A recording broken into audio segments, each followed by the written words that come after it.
अस्सलाम students, online classes में आप तमाम स्टूडेंट्स को खुशामदीद कहते हैं। उम्मीद करते हैं आप खैरियत से होंगे और तदरीस का जो सिलसिला हमने जहाँ से छोड़ा था वहीं से शुरू करते हैं। क्लास में हमने टेली कम्युनिकेशन के अंदर चैप्टर नंबर 2 शुरू किया हुआ था, जो कि टेलीफोन सेट से रिलेटेड है और उसमें हम टेलीफोन सेट के मुख्तलिफ पार्ट्स को डिटेल के साथ पढ़ रहे थे, जिनमें से हम telephone transmitter, telephone receiver, dialer और रिंगर वगैरह ये पढ़ चुके हैं। उससे आगे हम पढ़ने जा रहे हैं और आज जो हमारा टॉपिक है उसका नाम है एंटी टून।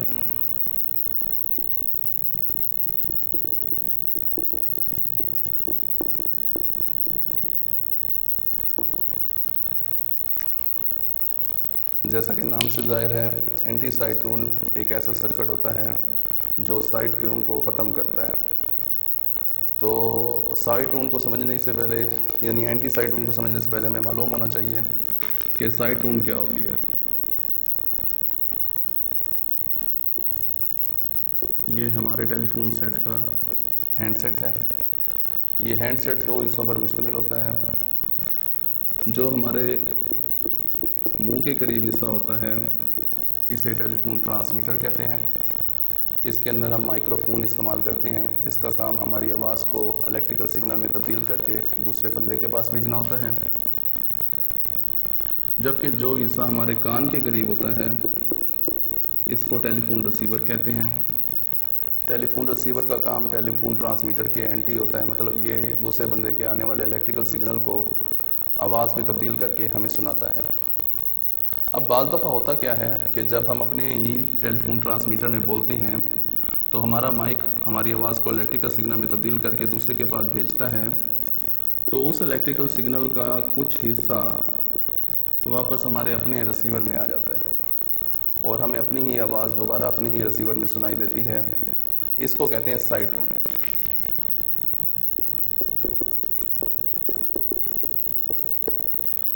ये साइड टोन हमें नागवार फील होती है और इसी को ख़त्म करने के लिए हम अपने टेलीफोन सेट में लगाते हैं एंटी साइड टोन, जो कि इसको ख़त्म करती है किसी वजूहत से वजह से, यानी आगे हम डिस्कस करते हैं। बाज़ वजूहत की वजह से हम साइड टोन को मुकम्मल तौर पर तो ख़त्म नहीं कर सकते, लेकिन हम इसका लेवल कम ज़रूर कर सकते हैं। तो हम कोशिश करते हैं कि इसका लेवल कम से कम रखा जाए। तो अगर हम एंटी साइड टोन की तारीफ़ इस तरह करें कि ये एक ऐसा सर्किट होता है जो साइड टोन के लेवल को हमारे मतलूबा लेवल तक सेट करने में मदद देता है, तो ये इसकी तारीफ़ बचा होगी। अब एंटी साइड टोन बना हुआ कैसे होता है सर्किट, ये हम देख लेते हैं।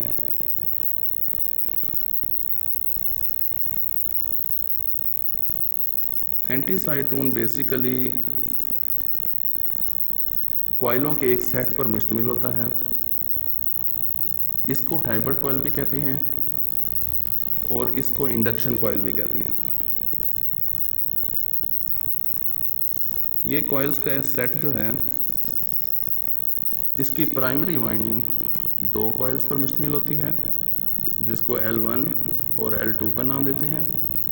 इनके दरमियान में हमारा अपना टेलीफोन ट्रांसमीटर है, जिसको माइक कहते हैं, और ये वो तार है जो PTCL की तरफ से आ रही है। हर एक तार की अपनी एक ख़ास इम्पीडेंस होती है और इम्पीडेंस को Z से शो करते हैं। तो ZL मींस लाइन की इम्पीडेंस।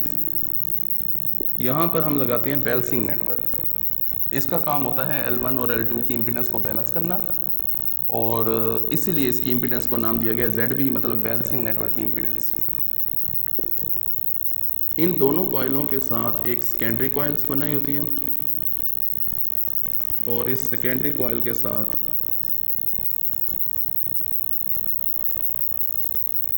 हमारा स्पीकर लगा होता है, हमारा अपना टेलीफोन रिसीवर।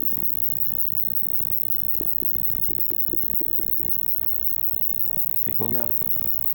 इसकी हम ऐसी ही 2 डायग्रामें बना देंगे ताकि हम इसको अच्छे तरीके से एक्सप्लेन कर सकें।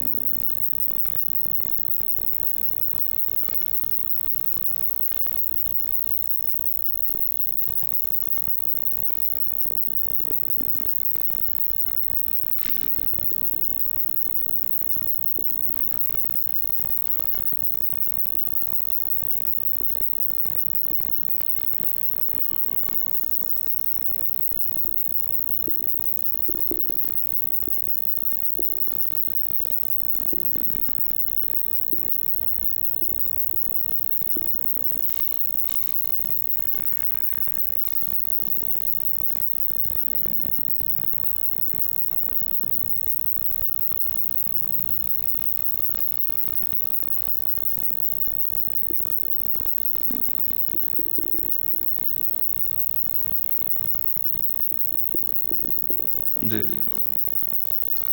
तो देखते हैं ये काम कैसे करता है।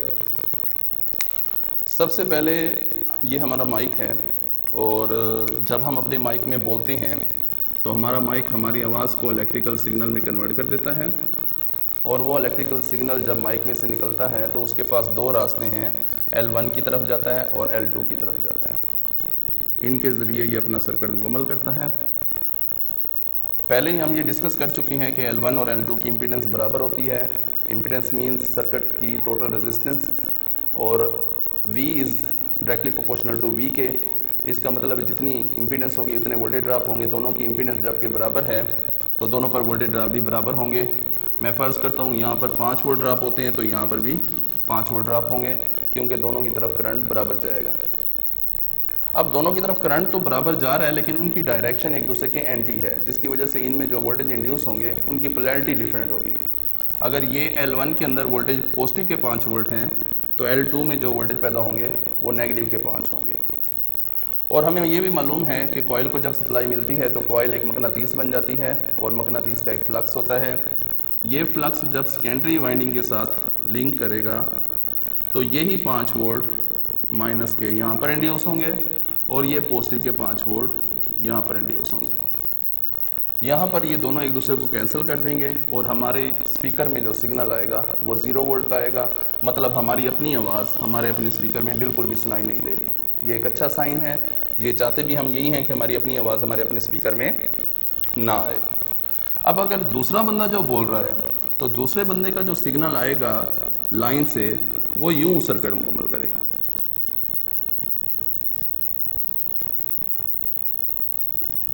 ये बात हम पहले डिस्कस कर चुके हैं कि दोनों की इम्पीडेंस बराबर है तो दोनों पर वोल्टेज ड्रॉप बराबर होंगे। सपोज करते हैं 5-5 वोल्ट हैं।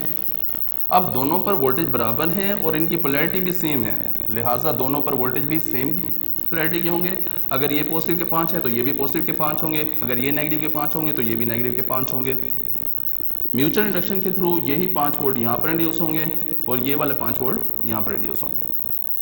यहाँ पर ये दोनों वोल्टेज जमा हो जाएंगे जो कि मिलकर 10 वोल्ट हो जाएंगे, और ये 10 वोल्ट का सिग्नल हमें स्पीकर में दूसरे बंदे की आवाज़ की सूरत में सुनाई देगा जो कि हम सुनना चाहते हैं। ये एक बेहतरीन अरेंजमेंट है, लेकिन इसमें एक खामी ये पाई जाती है कि जब हम अपना हैंडसेट उठाते हैं तो हमारे पास एक मखसूस डायल टून की आवाज़ आती है, टून टून टून, इसे कहते हैं डायल टून। ये इस बात का साइन होता है कि हम नंबर डायल कर सकते हैं। जब तक हमारे पास वो डायल टून नहीं आती, इसका मतलब है अभी तक हमें नेटवर्क नहीं मिला। जब हमें नेटवर्क मिल जाता है, कोई लाइन मिल जाती है, तभी हमारे पास डायल टून आती है, और ये इस बात का साइन होती है कि अब हम नंबर डायल कर सकते हैं। अगर हम ये वाला अरेंजमेंट बनाएंगे तो इस अरेंजमेंट में एक खामी ये पाई जाती है कि इसमें हमें वो डायल टून बिल्कुल भी सुनाई नहीं देगी, जिसकी वजह से हमें ऐसा लगेगा कि हमारा टेलीफोन सेट डेड है। हम स्पीकर मतलब हैंडसेट उठाकर कान के साथ लगा के खड़े हैं और इस इंतज़ार में खड़े हैं कि डायल टून आए और हम अपना नंबर डायल करें, लेकिन डायल टून आएगी नहीं क्योंकि वो तो ऑलरेडी ख़त्म हो रही है। इसीलिए इस अरेंजमेंट में हम थोड़ी सी तब्दीली करते हैं, और उसमें क्या करते हैं कि हम किसी एक कॉइल के साथ सीरीज़ में एक मज़ामत लगा देते हैं। इसकी वजह से क्या होगा?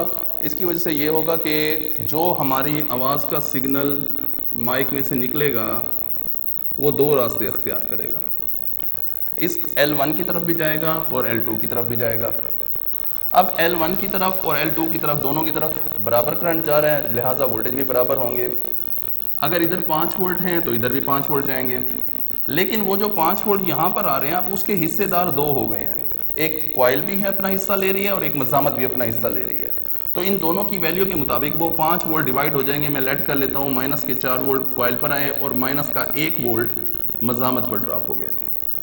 अब म्यूचुअल इंडक्शन के जरिए कॉइल तो म्यूचुअल इंडक्शन में हिस्सा लेती है जबकि मज़ामत हिस्सा नहीं लेती। तो ये जो 4 वोल्ट माइनस के हैं ये दूसरी कॉइल में इंड्यूस होंगे और ये 5 वोल्ट ये भी इंड्यूस होंगे। दोनों एक दूसरे को कैंसिल करेंगे। माइनस के 4 वोल्ट पॉजिटिव के 4 वोल्ट को कैंसिल करेगा, बाकी 1 वोल्ट बचेगा, जिसकी वजह से हमें माइनर सी अपनी आवाज़ सुनाई देती रहेगी। और अगर दूसरा बंदा कोई बोलता है अपने माइक में, उसके आवाज़ का सिग्नल जो तार के जरिए आ रहा है हमारे पास, वो यूं सर्किट मुकम्मल करता है।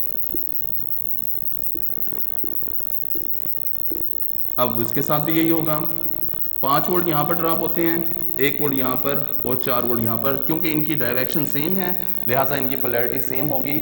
अगर ये पॉजिटिव के हैं तो ये दोनों पॉजिटिव के होंगे, अगर ये नेगेटिव होगा तो ये दोनों भी नेगेटिव के हो सकते हैं। अब म्यूचुअल इंडक्शन में मैंने कहा कॉइल हिस्सा लेती है, तो ये 4 वोल्ट तो यहाँ पर इंड्यूस होंगे, ये 5 वोल्ट भी यहाँ पर इंड्यूस होंगे, ये 1 वोल्ट आगे ट्रांसफर नहीं होगा, जिसकी वजह से 5 और 4 9 वोल्ट हमें दूसरे बंदे का जो सिग्नल मिलेगा वो 9 वोल्ट के बराबर होगा और वो आवाज़ हमें लाउड सुनाई देगी जो कि हम सुनना चाहते हैं। तो ये एक अच्छा अरेंजमेंट है जिसमें दूसरे बंदे की आवाज़ हमें लाउड सुनाई दे रही है और अपनी आवाज़ इतनी माइनर है कि वो दूसरे बंदे की आवाज़ में दब जाएगी और हमें फील ही नहीं होती कि हमारी अपनी आवाज़ हमें आ रही है या नहीं आ रही। लेकिन इसका फ़ायदा क्या होगा कि जिस वक्त ना वो मैं बोल रहा हूँ ना वो बोल रहा है, वो जो 1 वोल्ट के बराबर सिग्नल हमें मिल रहा है उसकी वजह से वो जो टून मुझे सुनाई देनी चाहिए थी, डायल टून, वो सुनाई देती रहेगी, जिसकी वजह से मुझे टेलीफोन सेट जो है वो डेड महसूस नहीं होगा बल्कि वो मुझे एक्टिव महसूस होगा। तो ये एक अरेंजमेंट अच्छा है। बाज़ टेलीफोन सेटों में हम इस मज़ामत को वेरिएबल भी लगा देते हैं। ये टेलीफोन सेट की बैक साइड पर वॉल्यूम कंट्रोल के नाम से एक वेरिएबल सेलेक्टर लगाया जाता है जिसकी वजह से हम अपनी आवाज़ का जो लेवल है वो सेट कर सकते हैं।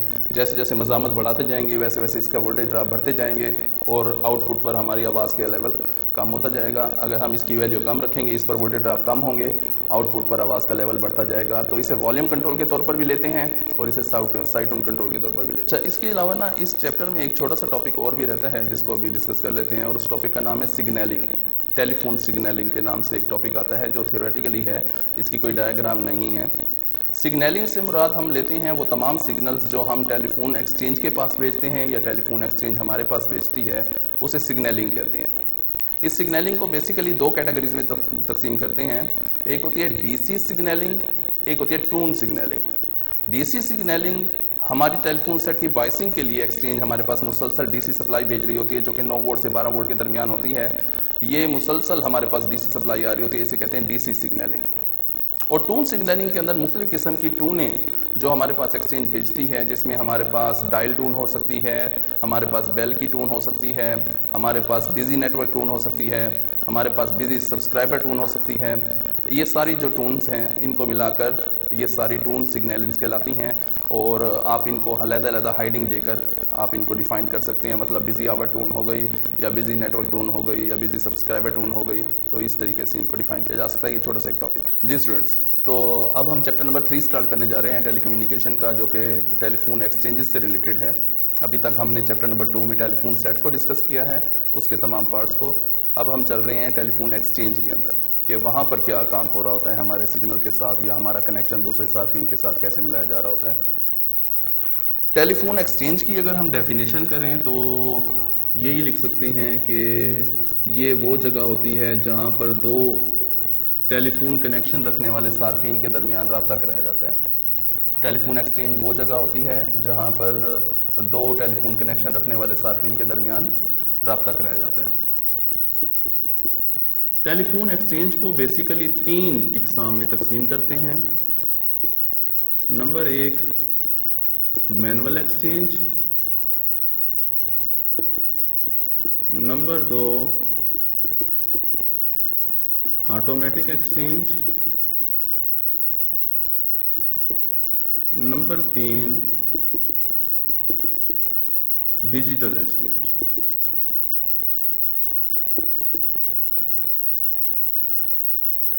मैनुअल एक्सचेंज जैसा कि नाम से जाहिर है, ये एक ऐसी एक्सचेंज होती है जिसमें हम 2 सार्फिन के दरमियान रब्ता मैनुअली कराते हैं, इसलिए इसको मैनुअल एक्सचेंज कहते हैं। इसमें हमारा ऑपरेटर इन्वॉल्व होता है जो कि 2 सार्फिन के दरमियान रब्ता कराता है। उसके बाद आई थी जो लेटेस्ट एक्सचेंज, उसका नाम था ऑटोमेटिक एक्सचेंज, जो कि ऑटोमेटिक स्विचेस पर मुश्तमिल थी। इसमें ऑपरेटर की जगह ऑटोमेटिक स्विचेस ने ले ली थी, जिसकी वजह से ये एक ऐसी एक्सचेंज बन गई जो कि 2 सार्फिन के दरमियान रब्ता ऑटोमेटिकली कराती है। इलेक्ट्रॉनिक्स के जहाँ पर हमारे पास बहुत सारे फ़ायदे हैं, वहाँ पर हम कहते हैं कि इलेक्ट्रॉनिक्स का एक नुकसान ये है कि इसने बंदे को डिवैल्यू कर दिया, कि वो काम जो पहले बंदे करते थे अब वो काम मशीनें करती हैं, जिसकी वजह से जो हमारी लेबर है वो कम कंज्यूम होती है और बंदे जो है बेरोज़गारी फैलाने में इसका एक बहुत बड़ा रोल है इलेक्ट्रॉनिक्स का।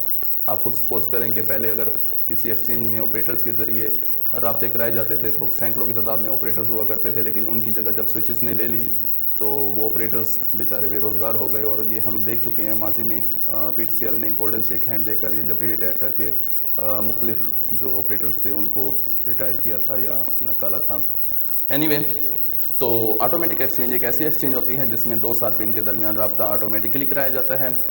और उसके बाद फिर लेटेस्ट एक्सचेंज जो अब हमारे पास इस वक्त मौजूद है वो डिजिटल एक्सचेंज है, जिसमें ना सिर्फ हम मुख्तलिफ सार्फिन के दरमियान रब्ता ऑटोमेटिकली कराते हैं बल्कि साथ साथ उनको इंटरनेट की सहूलत और मुख्तलिफ किस्म की सहूलतें like pager, fax machine and so more की सहूलत भी फराम की जाती है। ऑटोमेटिक एक्सचेंज वैसे आज हमारे कोर्स में जो अब तक हम पढ़ेंगे उसमें ये दो एक्सचेंज हैं, मैनुअल एक्सचेंज और ऑटोमेटिक एक्सचेंज। डिजिटल एक्सचेंज वो आपके कोर्स से कट गई है जो शॉर्ट सिलेबस किया है बोर्ड ने, और उसमें ये डिजिटल एक्सचेंज आपकी शामिल नहीं है। तो आज हम ये दोनों एक्सचेंज पढ़ेंगे जिसमें मैनुअल एक्सचेंज शामिल है और ऑटोमेटिक एक्सचेंज शामिल है। ऑटोमेटिक एक्सचेंज को मज़ीद दो इकसाम में तकसीम करते हैं। Number 1 pre selection type, number 2 line finding type.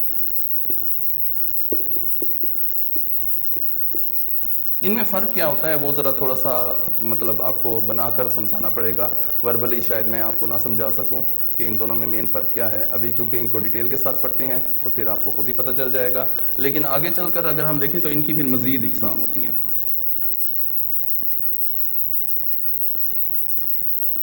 Pre selection type जो एक्सचेंज है इसकी मज़ीद इकसाम है। एक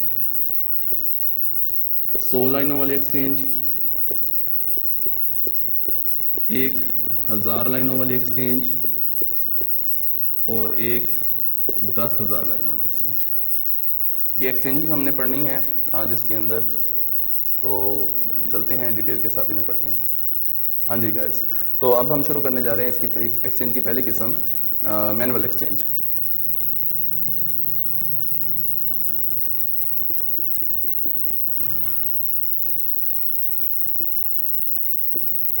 इसकी तारीफ मैं पहले भी आपको बता चुका हूँ अभी कि ये एक ऐसी एक्सचेंज होती है जहाँ पर दो टेलीफोन कनेक्शन रखने वाले सार्फिन के दरमियान रब्ता मैनुअली कराया जाता है, इसलिए इसे मैनुअल एक्सचेंज कहते हैं। ये बहुत पुरानी एक्सचेंज है जो माजी में इस्तेमाल हुआ करती थी। इसके अंदर बहुत सारे नकाइस थे जिसकी वजह से इसको रिप्लेस कर दिया गया ऑटोमेटिक एक्सचेंज के साथ, जो कि अभी हम आगे पढ़ेंगे। मैनुअल एक्सचेंज कैसे काम करती थी? इसमें दो सार्फिन के दरमियान रब्ता कराने के लिए ऑपरेटर्स हुआ करते थे बहुत सारे, और मैं फ़र्ज़ करता हूँ ये जो हमारे पास रूम है ये इस वक्त क्लास रूम नहीं है बल्कि ये एक टेलीफोन एक्सचेंज का रूम है। तो इस रूम के अंदर बहुत सारे हमारे पास पैनल्स हुआ करते थे दीवारों के साथ, और जिनके ऊपर तीन चीज़ें होती थी। एक सॉकेट, उसके नीचे यूज़र का नंबर और उसी के साथ एक लैंप, सब्सक्राइबर लैंप कहते हैं इसे। वैसे ये लैंप हुआ करता था, मैं यहाँ पर LED का सिंबल बना रहा हूँ, ठीक है। तो अगर एक नया साफ कनेक्शन लेता है तो उसके साथ भी यही चीज़ सेट बना दिया जाता था, एक सॉकेट, उसका नंबर और उसके साथ एक LED यानी लैंप। सेम यही सिलसिला चलता रहता है, और ये तमाम नंबर जो हैं ये सीक्वेंस में होते थे ताकि ढूंढने में आसानी रहे। मैं वैसे यहाँ पर मिक्स बना रहा हूँ, ठीक है।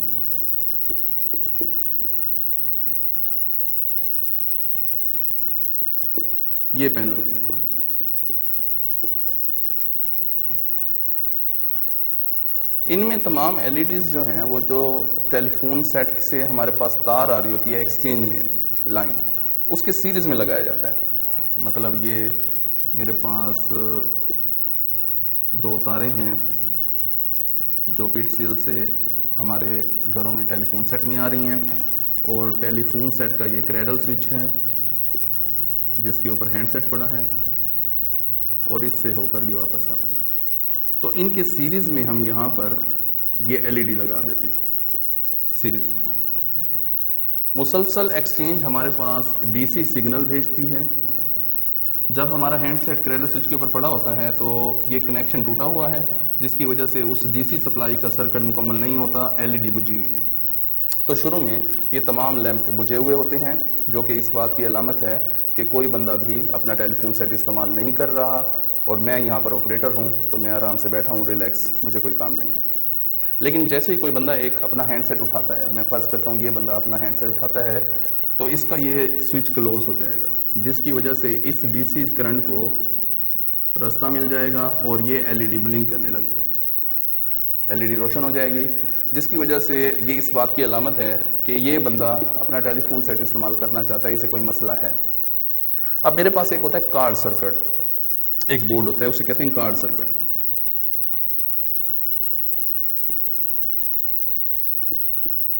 ये इसके 2 टर्मिनल्स होते हैं और इसके अंदर एक सिलेक्टर स्विच होता है जिसके अंदर ऑप्शन होता है रिंग और टॉप का।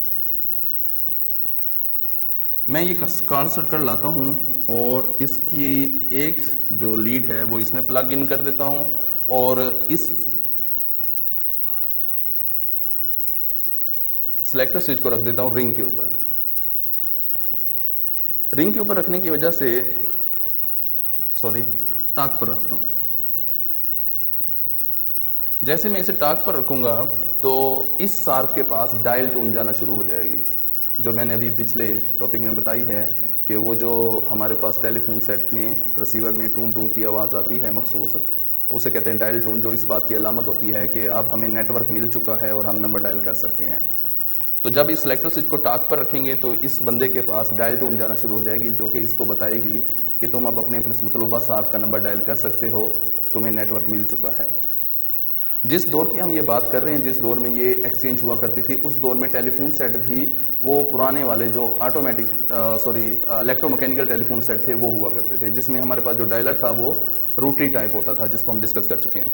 और हमें मालूम है कि वो जो रूटी टाइप डायलर है वो हमारे मतलूबा नंबर के मुतबादिल पल्सेस पैदा करता है। अगर हम 1 नंबर डायल करेंगे तो 1 पल्स पैदा होगी, अगर हम 2 डायल करेंगे तो 2 पल्सेस पैदा होंगी, अगर हम 3 डायल करेंगे तो 3 पल्सेस पैदा होंगी। तो जब इसके बाद डायल टोन जाना शुरू हो जाएगी तो यकीनन ये किसी बंदे का नंबर डायल करेगा, जिसका नंबर डायल करेगा उसी के मुताबिक पल्सेस पैदा होंगी जो कि हमारे पास आएंगी और यहाँ पर हमारा ऑपरेटर उसे सुनता रहेगा। मतलब मैं फ़र्ज़ करता हूँ पहले इसने 6 डायल किया तो मेरे पास 6 पल्सेस आई, 6 दफ़ा बीप बजी, मैंने उसी को गिन के अपने पास लिख लिया 6। फिर इसने 0 डायल किया और 0 के दफ़ा 10 पल्सेस आती हैं और 10 दफ़ा टून बजेगी यानी बीप बजेगी, तो मैं उसे सुनकर लिख लूँगा 0। फिर इसने 1 डायल किया, 1 दफ़ा बीप बजी, फिर इसने 2 डायल किया, 2 दफ़ा बीप बजी, फिर इसने 3 डायल किया तो 3 दफ़ा बीप बजी। इसको मैंने सुन के लिखता जा रहा हूँ और मेरे पास ये एक नंबर आ गया है जिस सार्फ के साथ ये बंदा बात करना चाहता है। मैं यहाँ पर ढूंढूंगा कि कहाँ पर ये नंबर है, तो मुझे मिलता है ये वाला नंबर यहाँ पर मौजूद है। इस कार्ड सर्किट का मैं दूसरा जो लीड है वो इसमें प्लग इन कर दूंगा और इस सिलेक्टर स्विच को रख दूंगा रिंग के ऊपर, जिसकी वजह से इन दोनों सार्फ के पास बेल का सिग्नल जाना शुरू हो जाएगा। इस सार्फ के पास बेल का सिग्नल जाएगा जो कि इसे बताएगा कि तुम्हारे पास किसी सार्फ की कॉल आ रही है, कॉल अटेंड करो, उससे बात शुरू करो। इसके पास भी टून जाना शुरू हो जाएगी जो इसको बताएगी कि तुम्हारा कनेक्शन मिल चुका है, सब्र करो और इंतज़ार करो, जैसे ही अगला बंदा कॉल अटेंड करता है तो तुमने बात शुरू कर देनी है। तो इन दोनों के पास बेल जाना शुरू हो जाएगी। जैसे ही ये बंदा हैंडसेट उठाता है तो इसका लैंप भी रोशन हो जाएगा, जो कि इस बात की अलामत है कि इस बंदे ने कॉल रिसीव कर ली है। और फिर मैं इस सिलेक्टर स्विच को ना टाक पर रखूँगा ना रिंग पर, इन दोनों को इसको दरमियान में रख दूँगा और ये दोनों आपस में बात करते रहेंगे। जब तक ये दोनों लैंप रोशन रहेंगे इसका मतलब इन दोनों की बात चल रही है। जैसे इनमें से कोई एक बंदा कॉल ड्रॉप करता है, लाइक ये कॉल ड्रॉप करता है, तो मैं इसमें से लीड निकाल लूँगा और अभी तक इसकी एलईडी रोशन है, लैंप रोशन है, तो शायद इस बंदे को दोबारा ज़रूरत हो किसी दूसरे सार्फ के कॉल मिलाने के लिए, तो मैं फ़ौरन से पहले दोबारा इसको रिंग के ऊपर रखूँगा, टाक के ऊपर। और अगर ये किसी दूसरे सार्फ का नंबर डायल करता है तो वो नोट करूँगा। अगर थोड़ी देर बाद इसने भी अपना हैंडसेट वापस रख दिया, इसका मतलब है इसको भी ज़रूरत नहीं है अपने टेलीफोन सेट इस्तेमाल करने की, तो इसका भी लैंप बुझ जाएगा और मैं ये भी लीड निकाल के आराम से बैठा रहूँगा। तो इसमें चूँकि 2 सार्फिन के दरमियान रब्ता मैनुअली होता है, ऑपरेटर के ज़रिए होता है, इसलिए इसे मैनुअल एक्सचेंज कहते हैं। इसके अंदर बहुत सारे मेरिट्स और डीमेरिट्स से, मतलब मेरिट्स की अगर हम बात करें तो यही हो सकता है कि लोगों को रोज़गार ज़्यादा से ज़्यादा मिलता था और सस्ती पड़ती थी, यानी पावर का खर्च कम होता था और ये फ़ायदे हो सकते हैं। और लेकिन नुकसानात इसके अंदर बहुत सारे थे। मसलन सबसे पहली बात तो यही कि स्टाफ बहुत ज़्यादा रिक्वायर्ड है, जिसकी वजह से महंगी पड़ती थी और रॉन्ग नंबर बहुत ज़्यादा मिलते थे। मसलन अगर मुझसे सुनने में कोई एक बीप की गलती हो गई, यहाँ पर मैंने 10 की जगह 9 गिना और इसे मैंने 9 लिख दिया, तो सिर्फ एक डिजिट तब्दील होने से पूरा नंबर तब्दील हो गया, जिसकी वजह से मेरी कॉल किसी दूसरे स्टाफ के पास चली जाएगी। तो माजी में रॉन्ग नंबर बहुत ज़्यादा मिलते थे, उसमें ज़्यादा गलतियाँ डायल करने वाले की नहीं होती थी, ज़्यादा गलतियाँ ऑपरेटर्स की होती थी। अच्छा, इसी तरीके से इसमें स्क्रैसी नहीं हो सकती, यानी अगर हम इसका सेलेक्टर स्विच को दोबारा टाक पे रख देते हैं तो इन दोनों की दरमियान की बातें भी सुनी जा सकती हैं, तो प्राइवेसी वगैरह इसमें नहीं होती थी इतनी ख़ास। और जिन दिनों में बारिशें हैं, कोई एमरजेंसी है, तो उन दिनों में ऑपरेटर्स छुट्टी कर लिया करते थे। उन दिनों में हालांकि हमें सर्विस की ज़रूरत ज़्यादा होती है, जबकि वो छुट्टी कर लेते थे, जिसकी वजह से सर्विस नहीं होती थी। तो ये कुछ डीमेरिट्स थे, जिसकी वजह से ये इसके अंदर मतलब इसको रिप्लेस कर दिया गया ऑटोमेटिक एक्सचेंज के ज़रिए।